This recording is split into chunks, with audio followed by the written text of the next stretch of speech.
साथियों, जब ये घोषणा मीडिया के माध्यम से, और मैं सिर्फ उन बातों को रखना चाहता हूं जो पब्लिक डोमेन में है, काफी कुछ ऐसी बातें हैं जो हम सबको जानकारी में नहीं है, लेकिन जो पब्लिक डोमेन में है उसको देखकर लगता है कि बहुत से सवाल खड़े हुए हैं। अमेरिका का 2 दिन पहले कहना कि it is none of our business, उसके बाद secretary of state, vice president, US president सबसे पहले घोषणा करते हैं कि सीज फायर हो रहा है, उसके बाद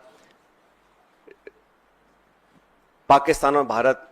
भी सीज फायर का ऐलान करते हैं। ये जो मीडिएशन है इसको क्या भारत सरकार ने एक्सेप्ट किया है और किन कंडीशंस पे इस प्रकार की घोषणा अमेरिका ने करी है, ये बहुत बड़ा सवाल है। उसमें कश्मीर का जिक्र किया गया है। सेक्रेटरी ऑफ स्टेट ने बोला है कि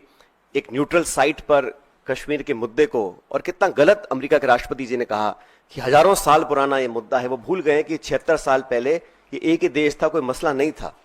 लेकिन उन्होंने कश्मीर के मुद्दे को उठाया। और मुझे लगता है कि ये इंडिया पाकिस्तान को हाइफनेट करने की एक दोबारा कोशिश की गई है। आईएमएफ का बेल आउट करना, पहले भी बैक चैनल डिस्कशंस होते होंगे, डिप्लोमेसी का अपना एक रोल है दुनिया के हर कोने में, लेकिन इस प्रकार वॉशिंगटन से सीज फायर की अगर घोषणा होती है तो कई सवाल खड़े करता है। भारतीय थल सेना के पूर्व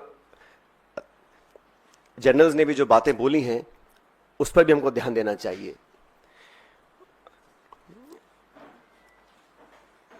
मैं मानता हूं कि सीज फायर की घोषणा के बाद जो कल बॉर्डर पर लगातार वायलेशंस हुए, गोले दागे गए, ये उस विश्वसनीयता को खत्म करता है। अगर सीज फायर हुआ है, अनाउंस हुआ है, दोनों पक्षों ने,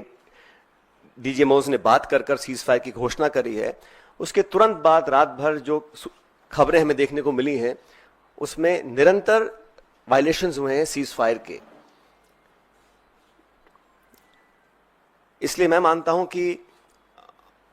हम लोगों को एक ऑल पार्टी मीटिंग बुलानी चाहिए भारत सरकार को, और जो पिछली 2 मीटिंग्स में नहीं हुआ वो इस बार करना चाहिए। प्रधानमंत्री जी को इस ऑल पार्टी मीटिंग में आना चाहिए और पूरे देश को कॉन्फिडेंस में लेकर, सभी दलों को, क्योंकि सभी दलों ने अपनी विचारधारा को परे रखते हुए समय पर भारत सरकार को संपूर्ण समर्थन दिया था, और जो ऑल पार्टी मीटिंग्स बुलाई गई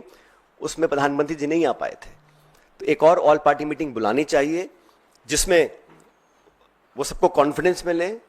सब पॉलिटिकल पार्टीज को और देश को कॉन्फिडेंस मिले कि सीज फायर हुआ है, किन शर्तों पर हुआ है, और अगर सीज फायर की घोषणा के तुरंत बाद रात भर पाकिस्तान गोलाबारी कर रहा है, सरहद पर मोटर फायर कर रहा है, तो उनकी विश्वसनीयता पर कब तक विश्वास किया जा सकता है, और क्या गारंटीज हैं कि भविष्य में इस प्रकार की घटना को अंजाम नहीं दिया जाएगा। क्योंकि पाकिस्तान की सेना, पाकिस्तान का पॉलिटिकल सेटअप इस देश से बहुत फर्क है, तो वहां पर क्या अश्योरेंसेस हैं, क्या गारंटीज हैं, और क्या विश्वसनीयता बची है कल की ढेर सारी वायलेशंस के बाद, ये एक बहुत बड़ा सवाल है।